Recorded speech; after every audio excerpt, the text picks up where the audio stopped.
नमस्कार विद्यार्थी मित्रांनो, मी आहे तुमचा अभ्यास मित्र गणेश कळसकर, सायन्स अकॅडमी दौंड, आत्मविश्वासातून यशाकडे. मित्रांनो, आज आपण या लेक्चरमध्ये some basic concepts of chemistry या चॅप्टरचे न्यूमेरिकल्स अभ्यासणार आहोत. मित्रांनो, तुम्हाला आठवत असेल आपण पाठीमागील लेक्चरमध्ये या चॅप्टरचे काही न्यूमेरिकल्स अभ्यासले होते की जे mole concept, volume, number of atoms यावरती डिपेंडंट होते. आज आपण याच काही कन्सेप्ट वरती डिपेंडंट असणारे न्यूमेरिकल्स पाहणार आहोत. त्याचबरोबर टेम्परेचर कन्व्हर्जन्स याचे सुद्धा आपण काही न्यूमेरिकल्स अभ्यासणार आहोत. ओके मित्रांनो, तर मग टेम्परेचर कन्व्हर्जन्स कडे जाण्यासाठी आपल्याला काही फॉर्म्युलेज माहिती असणं अपेक्षित आहे. जसं की पहा, मी ते important फॉर्म्युले मांडतोय.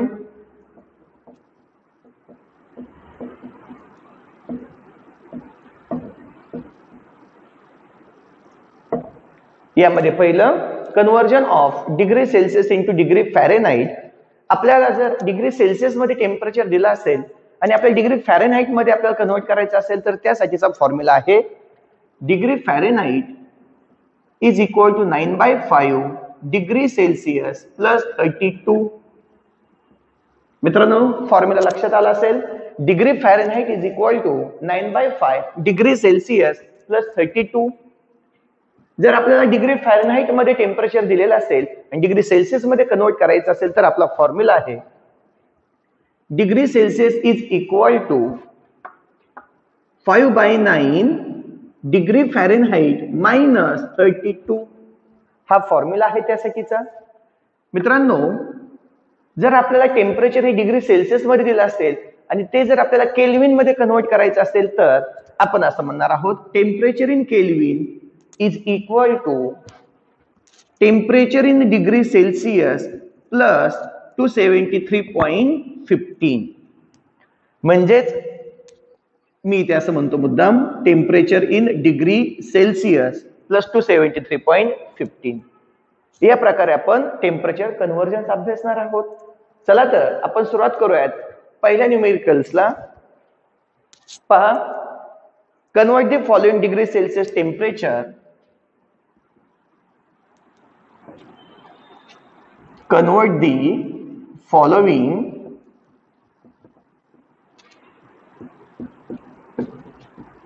degree Celsius temperature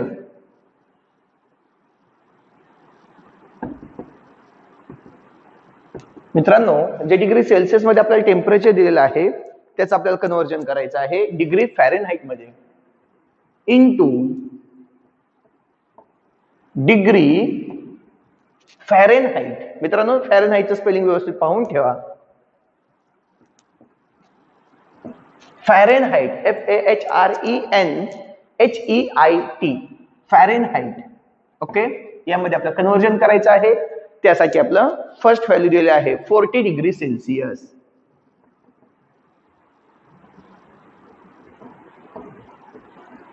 and second one 30 degree Celsius.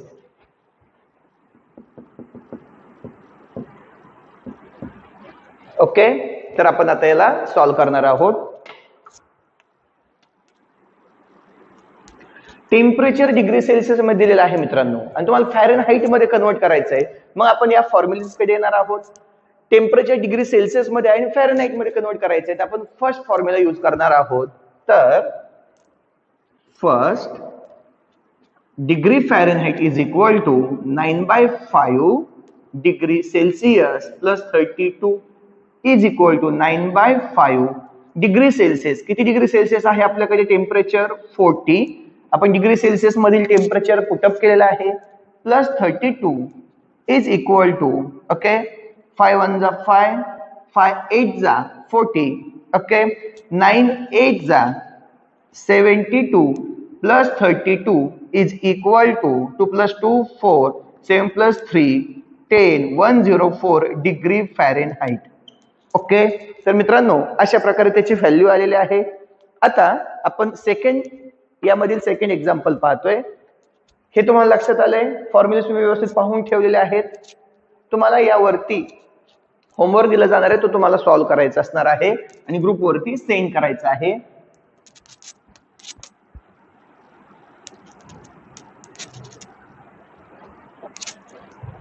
पहा सेकंड,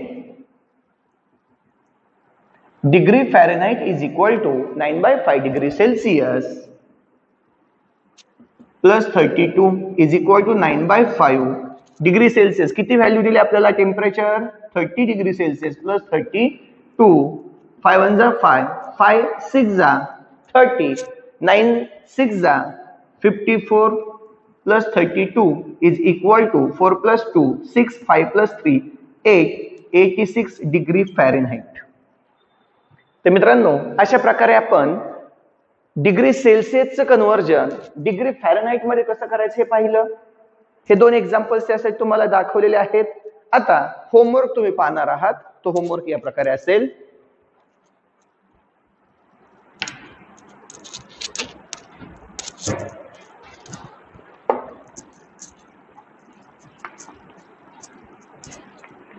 होमवर्क मध्ये आहे पहा तुम्हाला,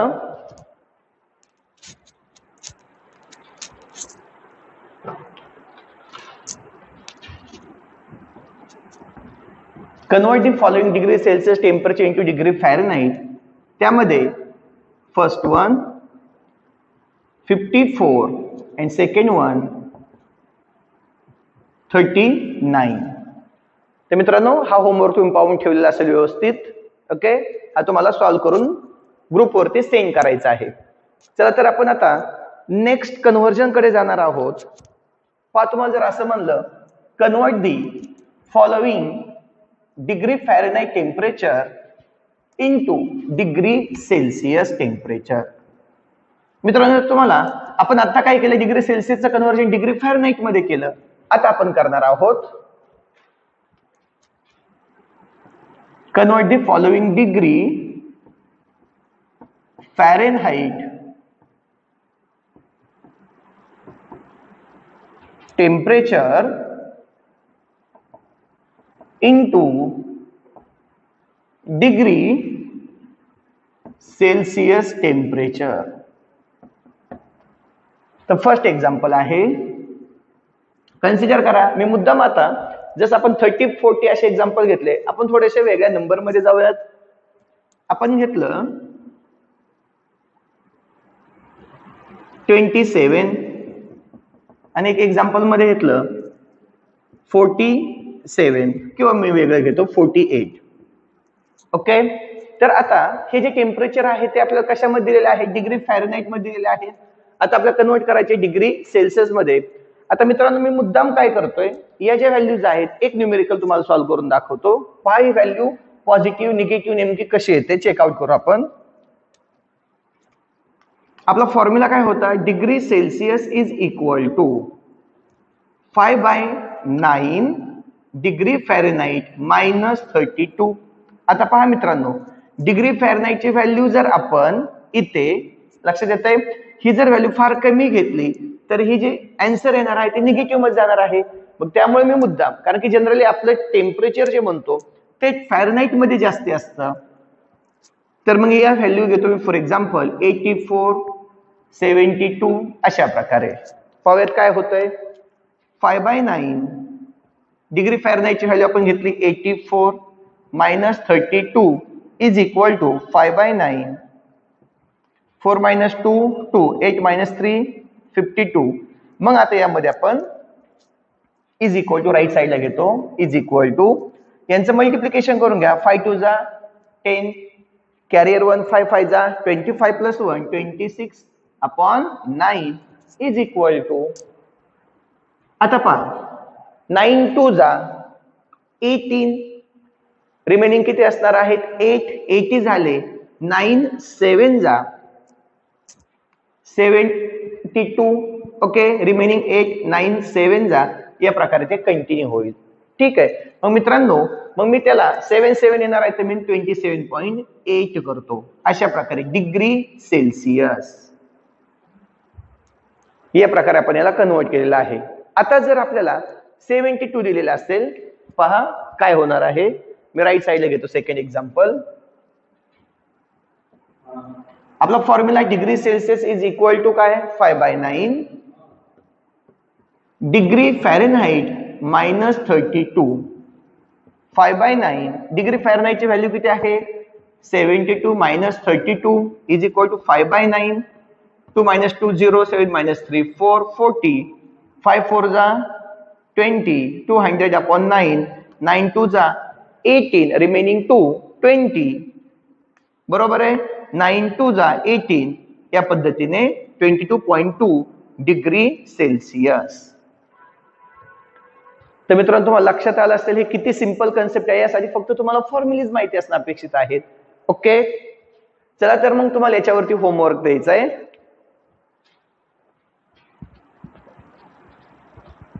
convert the following degree Fahrenheit temperature into degree Celsius temperature.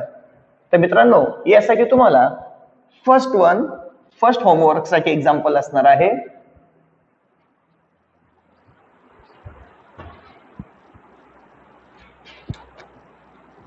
(104) आणि सेकंड असणार आहे 120. ओके, हे तुम्हाला होमवर्क साठी आहे. डन.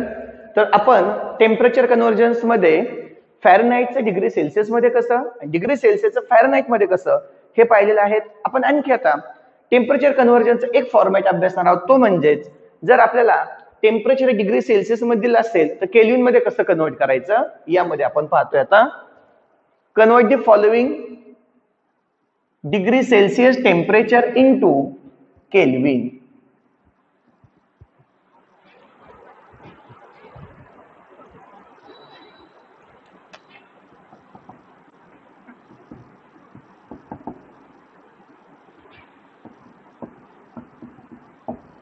तर मित्रांनो यामध्ये फर्स्ट आहे 37 आणि सेकंड वन 54 किंवा 58. आता याला आपल्या डिग्री सेल्सिअसचं कन्व्हर्जन केल्विन मध्ये करायचंय. आपल्याला माहिती आहे कन्व्हर्जनचा फॉर्म्युला असा होता, temperature in kelvin is equal to temperature in degree Celsius plus 273.15. ज्यावेळेस आपण स्टेट्स ऑफ मॅटर हा चॅप्टर अभ्यासणार आहोत त्यावेळेस तुम्हाला हे लक्षात येईल मित्रांनो हे कन्व्हर्जन याच प्रकारे का आलेलं आहे. ओके, पहा मग आता टेम्परेचर इन डिग्री सेल्सिअस किती दिले आपल्याला 37 plus 273.15 is equal to 7 plus 3 10 carrier 1, 7 plus 3 10 plus 1 11 carrier 1, 2 plus 1 3 310.15 kelvin. तर 310.15 केल्विन. किती इझी आहे मित्रांनो. पहा सेकंड वालं हे आपण पाहिलं फर्स्ट सेकंड. आता जर तुम्हाला 58 डिग्री सेल्सिअसचं केल्विन मध्ये करायचं असेल तर आपला फॉर्म्युला काय आहे, तर तो आहे डिग्री आपल्याला केल्विन मध्ये कन्व्हर्जन करायचं. Temperature in kelvin is equal to temperature in degree Celsius plus 273.15. Okay, तर मित्रांनो काय करणार आहोत आपण आता. टेम्परेचर इन डिग्री सेल्सिअस किती आहे आपल्याकडे 58 plus 273.15 is equal to 0.15. 3 plus 8 11 carrier 1, 7 plus 5 12 plus 1 13 carrier 1 331.15 kelvin. अशा प्रकारे लक्षात येते मित्रांनो. आणि जर केल्विन मध्ये दिलं असेल तर डिग्री सेल्सिअस मध्ये कसं करणार आपण, फक्त अपोजिट करायचं मित्रांनो, मायनस करायचं. टेम्परेचर जर आपल्या केल्विन मध्ये दिलं असेल आणि आपल्या डिग्री सेल्सिअस मध्ये करायचं असेल तर त्यामधून आपल्याला 273.15 फक्त मायनस करायचे किंवा सबट्रॅक्ट करायचे. आपल्याला मिळणार आहे टेम्परेचर इन डिग्री सेल्सिअस. लक्षात येते. तर या प्रकारे आपण टेम्परेचर कन्व्हर्जन्स अभ्यासले आहेत मित्रांनो. यानंतर आपण जाणार आहोत आपले numericals which are based on the मोल कन्सेप्ट. ओके, तर पहा मित्रांनो यामध्ये आपण फर्स्ट न्यूमेरिकल पाहतोय. त्यासाठी त्या दिवशी आपण जे फॉर्म्युलेज मांडले होते ते तुम्हाला आठवत असतील. 1 mole is equal to molar mass is equal to 1 gram atom is equal to 22.4 decimetre cube किंवा लिटर. आणि लास्ट वन आपण सांगितलं होतं मित्रांनो is equal to 6.022 into 10⁻23 atoms, ions or molecules. पहा मी ते परत एकदा तो फॉर्म्युला मांडून ठेवतो. मित्रांनो, हे जर तुम्हाला एकदा क्लिअर झालं तर न्यूमेरिकल सोडवणं फार इझी असेल. फॉर्म्युला होता आपला 1 mole of any substance is equal to its molar mass or molecular mass. जर ऍटम असेल तर atomic mass is equal to 1 gram atom is equal to 22.4 liter or 22.4 decimetre cube. कारण 1 litre म्हणजेच 1 decimetre cube.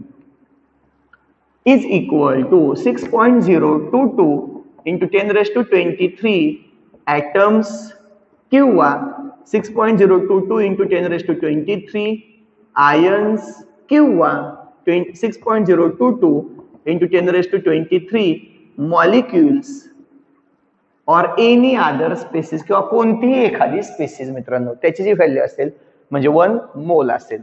चला तर मी यावरती base आपण पहिलं न्यूमेरिकल पाहतोय. 1.4 decimetre cube of a gas 1.4 decimeter cube of a gas at STP standard temperature and the pressure condition with मित्रांनो आपल्याला त्याचं वजन दिलेलं आहे किती 1.26 into 10⁻³ kilogram. 1.26 into 10⁻³ 1.26 into 10⁻³ kilogram हे त्याचं वजन आहे. तर पुढे आपल्याला म्हणतायत calculate the molecular mass to find calculate molecular मास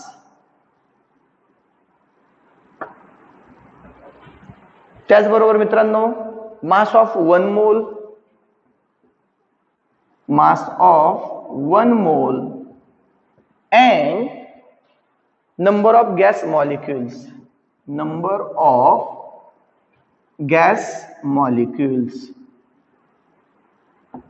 अशा प्रकारे. आता लक्षात घ्या आपल्याला दिलेले टर्म्स कोणते ते व्यवस्थित फार इझी असते मित्रांनो. न्यूमेरिकल सोडवणं हे फार इझी असेल जर तुम्हाला फॉर्म्युलीज परफेक्ट असतील आणि विचार करण्याची मेथड कशी असते ते मी सांगतोय. 1.4 decimeter cube of gas at STP weighs 1.26 into 10⁻³ kilogram. म्हणजे मित्रांनो 1.4 डेसिमीटर क्यूब एवढं व्हॉल्यूम असणारा जो गॅस आहे. डेसिमीटर क्यूब म्हणजे काय दिलेलं आहे हे व्हॉल्यूम. वेज म्हणजे काय दिलंय त्याचं वजन दिलेलं आहे आपल्याला किती 1.26 into 10⁻³ किलोग्राम. तर काय म्हणलंय त्यांनी calculate the molecular mass of 1 मोल and number of gas molecules. मित्रांनो याचं रिलेशन कसं द्यायचं मी अतिशय सिंपल वेने सांगितलं होतं. पहा अगोदर मी काय करतो डायरेक्ट सोल्युशन मध्ये जे मास दिलेला आहे आपल्याला वेज मास दिलेला आहे 1.26 into 10⁻³ किलोग्राम. याला आपण काय करू शकतो ग्रॅम मध्ये कन्वर्ट करू शकतो. किती असणार आहे मित्रांनो 1.26 into 10⁻³ किलोग्राम म्हणजेच 1.26 into 10⁻³ किलोग्रामचं ग्रॅम मध्ये करायचं असेल मित्रांनो किलोग्रामचं ग्रॅम मध्ये आपल्याला माहित आहे 1 kilogram is equal to 1000 gram. 1000 म्हणजेच 10⁻³ ग्रॅम म्हणजे 1 kg is equal to 10⁻³ gram. मग आपल्या किलोग्रामचं ग्रॅम मध्ये करायचंय मग आपण 10⁻³ ने मल्टिप्लाय करणार म्हणजेच हे कट झाले 1.26 ग्रॅम. एवढं काय त्याचं मास आहे ग्रॅम मध्ये आहे हे लक्षात आलं. आता या मुद्द्यावरती आपल्या 1.4 decimetre cube of a gas at STP weighs एवढे कॅल्क्युलेट द मॉलिक्युलर मास. तर मित्रांनो इथे या मोलर मास म्हणजेच मॉलिक्युलर मास. मग आपला फॉर्म्युला काय सांगतोय इथे व्यवस्थित लक्षात घेताय तुम्ही 22.4 डेसिमीटर क्यूब म्हणजे त्याचं मोलर मास. 22.4 डेसिमीटर क्यूब म्हणजे काय असतं त्याचं मोलर म्हणजेच मॉलिक्युलर मास असतं. हे लक्षात येते. याचं मास एवढं आलेलं आहे याचं मास एवढं आलेलं आहे. मग आपण काय म्हणतोय समजून घ्या, कन्फ्युजन नको. फर्स्ट वन, सिन्स 1.4, आता पहा तुम्हाला काय फाइंड आउट करायचंय, मॉलिक्युलर मास. जे फाइंड आउट करायचे ते राईट साइडला आपलं काय ठरलंय, जे फाइंड आउट करायचे ते राईट साइडला. मग मी असं म्हणेल 1.4 decimetre cube of a gas at STP weighs corresponds to किती मास आहे, 1.26 into 10⁻³ kg म्हणजे एवढं gram, 1.26 gram. Okay, 1.4 decimetre cube of a gas at STP एवढं त्याचा मास आहे ना. 1.4 decimetre cube of gas at STP एवढं ग्रॅम आहे. तर मित्रांनो तुम्हाला काय फाइंड आउट करायचंय, मॉलिक्युलर मास. मग तुम्हाला मॉलिक्युलर मास म्हणजे काय हे पहा. मोलर मास म्हणजेच मॉलिक्युलर मास.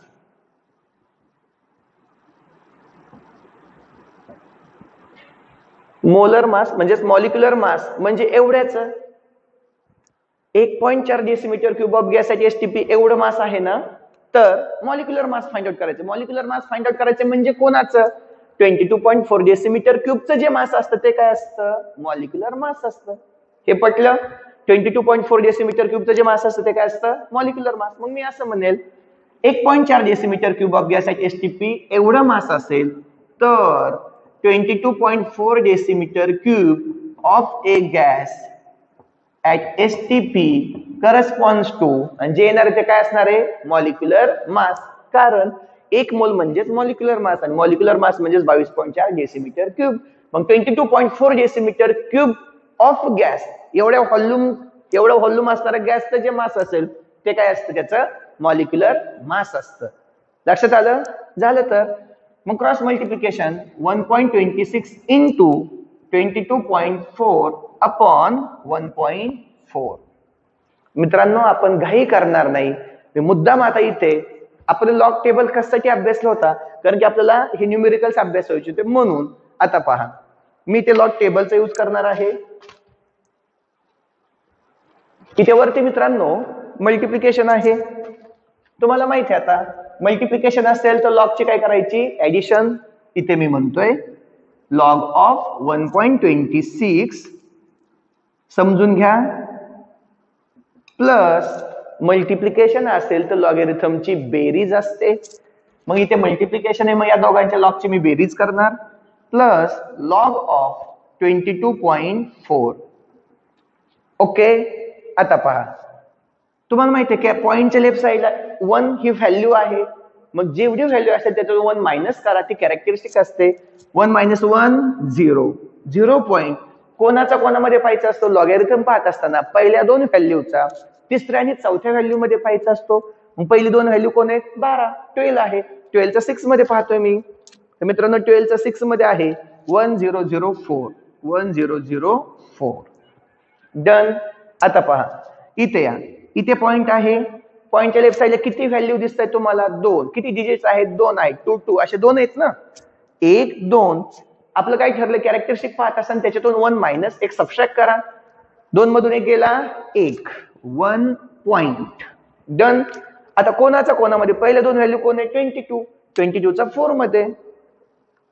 तर 22 चा 4 मध्ये पहा 3502. 3502 3502 या दोघांच्या लॉगची ऍडिशन होईल, कारण की मल्टिप्लिकेशन असेल तर लॉगॅरिथमची ऍडिशन. 4 + 2 6 0. 5 3 + 1 4 1. आता या दोघांची लॉगॅरिथमची आपण ऍडिशन केली. आता इथे डिव्हिजनला आहे ना, हा 1.4 डिव्हिजनला आहे, त्याचा लॉग काय करायचा असतो, सबट्रॅक्ट. गुणाकार असेल तर लॉगॅरिथमची बेरीज, भागाकार असेल तर लॉगॅरिथमची काय करायची असते, वजाबाकी. मायनस ह्या दोघांची ऍडिशन झाली आता, मायनस लॉग ऑफ कोणाचा, 1.4. आता पहा मित्रांनो पॉइंटच्या लेफ्ट साइडला किती डिजिट आहेत, 1 आहे. त्यातून 1 सबट्रॅक्ट करा, 1 - 1 0. 14 चा 0 मध्ये पहा, कारण 14 च्या पुढे तिसरी चौथी व्हॅल्यू नाहीच आहे, म्हणजे कशामध्ये, 0 मध्ये पहा. 14 चा 0 मध्ये 1461 आहे. सबट्रॅक्शन होतंय 6 - 1 5. 10 - 6 0 तून 6 जात नाही, आपण 10 - 6 केले 4. तो कॅरियर इथे देऊन टाकला. 5 - 4 + 1 तो कॅरियर आलेला 1 आणि हा 4. 5 5 - 5 0. 4 - 1 3. 1:1 1 असंच राहील. आता पहा आलेले आपलं सगळं ऑपरेशन झालंय. मल्टिप्लिकेशनचं लॉगॅरिथमची ऍडिशन केली, डिव्हिजन होतं लॉगॅरिथमचं सबट्रॅक्शन केलं. आता त्यामधून ती जी व्हॅल्यू आलेली आहे त्याचा आपल्याला अँटीलॉग पाहायचा असतो. अँटीलॉग पाहताना मित्रांनो पॉइंट डेसिमल पॉइंट नंतरच्या दोन व्हॅल्यूचा तिसऱ्या आणि चौथ्यामध्ये पाहायचा असतो. 30चा 4 5 मध्ये. आता मी अँटी लॉगॅरिथम मध्ये जातोय. 30चा 4 5 मध्ये पहा, 4 मध्ये पहा 2014 आणि मीन डिफरन्स मध्ये 5 मध्ये पाहिजे. 5 मध्ये 2016. आता काय करायचं, अँटीलॉग पाहून झाल्यानंतर डेसिमल पॉइंटच्या लेफ्ट साइडला जी व्हॅल्यू असते त्याच्यात 1 ऍड करून पॉइंट द्यायचा असतो. मग इथे किती आपल्याकडे 1 1 + 1 करा 2. मग लेफ्ट साइडने चालायचं 2 0 म्हणजे 1 2 2 नंतर पॉइंट 20.16 ही आपली व्हॅल्यू आहे. 20.16 ओके. ग्रॅम हे काय असणार आहे त्याचं मॉलिक्युलर मास. लक्षात आलं? ओके मित्रांनो, तर अशा प्रकारे आपण त्याच्यामध्ये पहिली व्हॅल्यू फाइंड आउट केलेली आहे. मॉलिक्युलर मास आलं 20.16. आता आपल्याला फाइंड आउट काय करायचंय पहा, मास ऑफ 1 मोल. एका मोलचं मास किती असेल मित्रांनो? एका मोलचं मास किती असणार आहे? ओके, इथे पहा बरं फॉर्म्युला काय आहे आपला, 1 मोल म्हणजेच त्याचा मॉलिक्युलर मास आहे. आता आपण काय फाइंड आउट केलं, मॉलिक्युलर मास फाइंड आउट केलं. 1 मोल म्हणजेच काय असतं मॉलिक्युलर मास. आणि आता विचारलंय काय तुम्हाला, what is the mass of 1 मोल. मग हे काय आलं, हेच असतं त्याचं मॉलिक्युलर मास. मग आपण म्हणणार आहेत सेकंड वन, हे फर्स्ट सोडवलं आपण. Second 1 mole is equal to, 1 मोल म्हणजे त्याचं मॉलिक्युलर मास असतं. मॉलिक्युलर मास 1 मोल म्हणजेच काय असतं त्याचं molecular mass is equal to 20.16 gram. आणि ग्रॅमचं किलोग्रॅम मध्ये करायचं असेल तुम्हाला माहिती आहे, ग्रॅमचं किलोग्रॅम, छोट्याचं मोठ्यात करायचं असेल तर 10⁻³ किलोग्रॅमचं ग्रॅम मध्ये करायचं असेल तर मोठ्याचं छोट्यात करायचं असेल, युनिटचा विषय चाललेला आहे तर +3 10⁻³ असतो. इथे किलोग्रॅम, ग्रॅमचं किलोग्रॅम 10⁻³ kg. हे झालं 1 मोल मध्ये असणारं मास, मास ऑफ 1 मोल. आता आपल्याला number of gas molecules find out करायचे आहेत मित्रांनो. नंबर ऑफ गॅस मॉलिक्युल अतिशय सिंपल आहे. आता तुम्हाला माहित आहे 1 मोल म्हणजे किती. मी आता हे पुसतोय पहा,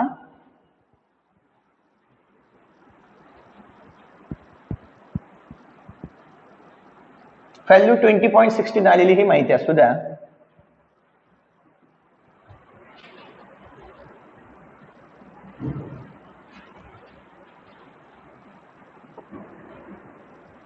मित्रांनो तुम्हाला आता काय फाइंड आउट करायचंय, नंबर ऑफ गॅस मॉलिक्युल्स किती असतील. ओके, आता तुमच्या हे लक्षात आलंय का, मॉलिक्युलर मास म्हणजे एवढे मॉलिक्युल. डन.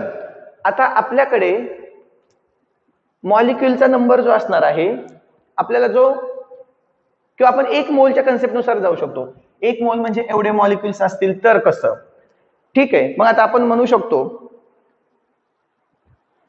आता आपलं वेट किती आलं 20, मॉलिक्युलर मास किती आलेलं आहे आपलं 20.16 इंटू 10⁻³ किलोग्रॅम. हे मॉलिक्युलर मास आहे. बरं, मॉलिक्युलर मास मध्ये असणारे मॉलिक्युल्स नंबर एवढा असतो, हे पटतंय. मग मी असं म्हणेल, सिन्स आपल्याला जे फाइंड आउट करायचंय ते काय ठरलं, कुठे आलं पाहिजे, राईट साईडला. जे फाइंड आउट करायचं ते राईट साईडला आलं पाहिजे, हे ठरलंय आपलं. मग आता पहा रिलेशन कोणामध्ये, मॉलिक्युलर मास आणि हे मॉलिक्युल्स. मग आपण असं म्हणू, since 20.16 into 10⁻³ kilogram of a gas, एवढं काय होतं त्याचं मित्रांनो मॉलिक्युलर मास आपण फाइंड आउट केलं.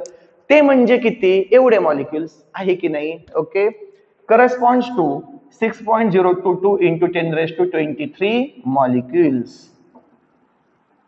एवढे मॉलिक्युल्स असतात तर आपल्याकडे किती मास होतं, एवढं दिले आपल्याला. एवढा तो जो गॅस आहे तो एवढा किलोग्रॅम आहे ना.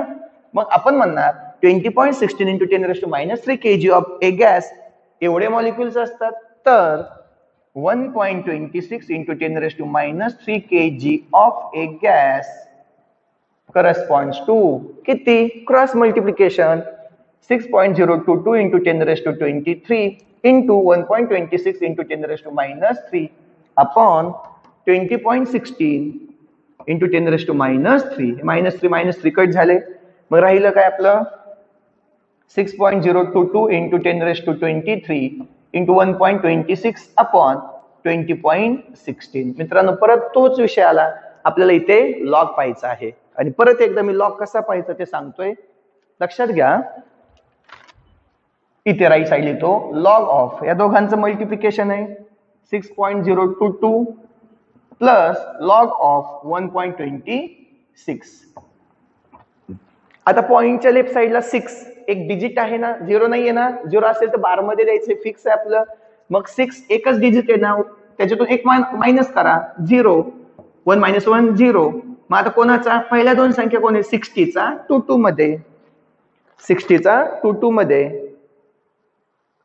7796 आणि 2 मध्ये 1 7797 प्लस लॉग ऑफ 1.26 पॉइंटच्या लेफ्ट साइड एक व्हॅल्यू आहे त्यातून 1 मायनस करा म्हणजे 0 12 चा पहिल्या दोन व्हॅल्यू कोण आहेत 12 चा 6 मध्ये पाहायचा आहे 12 चा 6 मध्ये 1004 मित्रांनो या दोघांचं मल्टिप्लिकेशन होतं ना म्हणून त्यांच्या लॉगचे आपण ऍडिशन करणार आहोत 11 कॅरियर 1 10 कॅरियर 1 8 7 plus 1 8 0 परत एकदा 7 plus 4 11 carrier 1 9 plus 1 10 carrier 1 7 plus 1 8 7 plus 1 8 0 okay आता इथे पहा 20.16 आलता मग तुम्हाला माहिती आहे डिव्हिजन असेल तर लॉगची सबट्रॅक्शन करायची minus log of 20.16 is equal to पॉइंटच्या लेफ्ट साइडला किती व्हॅल्यू आहे 2 त्यातून एक मायनस करा म्हणजे 1.20 चा 16 मध्ये पहा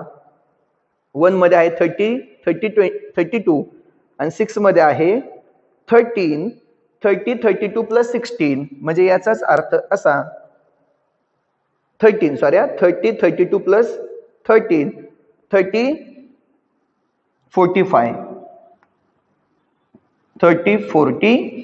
यांचे काय होणार आहे सबट्रॅक्शन 1 minus 5 किती असणार आहे तिथे 6 carrier 1 10 minus 5 carrier 1 8 minus 1 7 8 minus 3 5 आता मित्रांनो लक्षात घ्या 1 minus 5 6 carrier 1 10 minus 5 carrier 1 8 minus 1 7 8 minus 3 5 0 मधून एक जातो का नाही म्हणून बार 1 म्हणजे वजा 1 57 चा 5 6 मध्ये अँटीलॉग पाहायचा आहे ओके मित्रांनो आता आपल्याला अँटीलॉग कोणाचा पाहायचा 57 चा 5 6 मध्ये पहा 57 चा 5 मध्ये किती आहे 3758 आणि 6 मध्ये किती आहे 5 म्हणजे 3763 आता मित्रांनो आपलं काय ठरलं होतं अँटीलॉग पाहताना पॉइंट नंतरच्या दोन संख्येचा तिसऱ्या चौथ्यात पाहायचा होता 57 चा 5 आणि 6 मध्ये पाहिला आपण मग आता अँटीलॉग पाहून झाल्यानंतर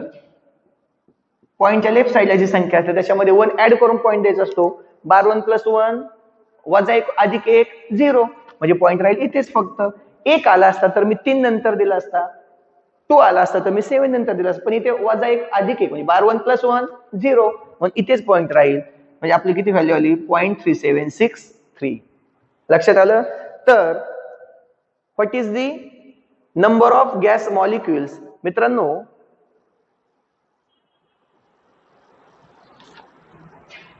नंबर ऑफ गॅस मॉलिक्युल एवढ्या किलोग्रॅम मध्ये एवढे मॉलिक्युल असतात तर एवढे आपल्याकडे ऍक्च्युअली एवढे किलोग्रॅम दिलं होतं त्याच्यामध्ये किती गॅस मॉलिक्युल असतील 0.3763 मॉलिक्युल्स इंटू सॉरी मित्रांनो आपलं 10⁻23 आहे असंच आहे कारण आपण हे बाकी सॉल्व्ह केलंय इंटू 10⁻23 मॉलिक्युल्स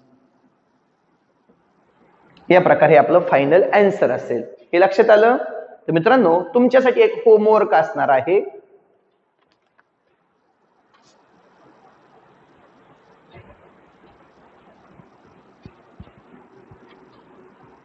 पहा homework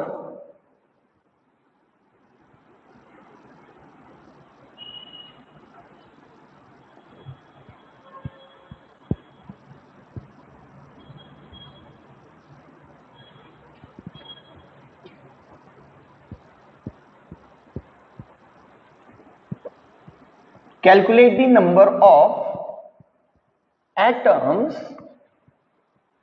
Calculate the homework.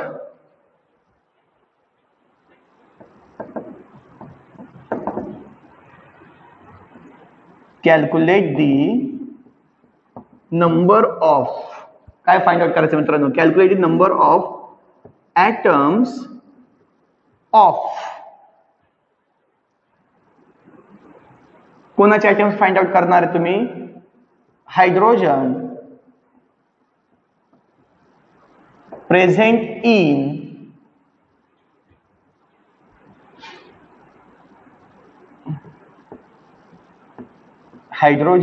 present in 4 gram. Present in 4 gram. मित्रांनो, याला सॉल्व्ह करण्याचा प्रयत्न करा. नाही सुटला तर मी उद्याच्या लेक्चरमध्ये याला एक्सप्लेन करणार आहे. काळजी करण्याचं कारण आहे. आणि सर्वात महत्वाचा एक मुद्दा मी तुम्हाला परत एकदा रिपीट करतो. हे जे व्हिडिओ तुम्हाला सेंड केले जात आहेत रेग्युलरली, मित्रांनो ते रेग्युलरली पहा. कारण की कोणताही चॅप्टर अभ्यास असताना त्याला एक सिक्वेन्स असला पाहिजे. त्याच्यामध्ये आपण पर्टिक्युलरली ब्रॅकेटमध्ये स्टार 1 2 3 नंबर सिक्वेन्सने पाठवत आहोत आपण या सगळ्या व्हिडिओचा. ते सिक्वेन्सने पहा. आजो काही जर माझ्या काही विद्यार्थी मित्रांनी हा चॅनल जर सबस्क्राईब केलं नसेल, किंवा अंधारे सर तुम्हाला जे फिजिक्सचे व्हिडिओ पाठवत आहेत तोही चॅनल जर सबस्क्राईब केला नसेल तर तो आवर्जून सर्वांनी सबस्क्राईब करा. ओके, बेल आयकॉन दाबायला तुम्ही अजिबात विसरायचं नाही. व्हिडिओ हे लाईक करा, शेअर करा, काही हरकत नाही. आणि तुमच्यासारखे जे दुसरे काही तुमचे मित्र असतील त्यांच्यापर्यंत व्हिडिओ पोहोचू द्या. त्यांना हे व्यवस्थित समजायला, म्हणजे समजायला सोपं जातंय का नाही त्यांना एकदा चेकआउट करू द्या मित्रांनो. ओके, ठीक आहे, धन्यवाद.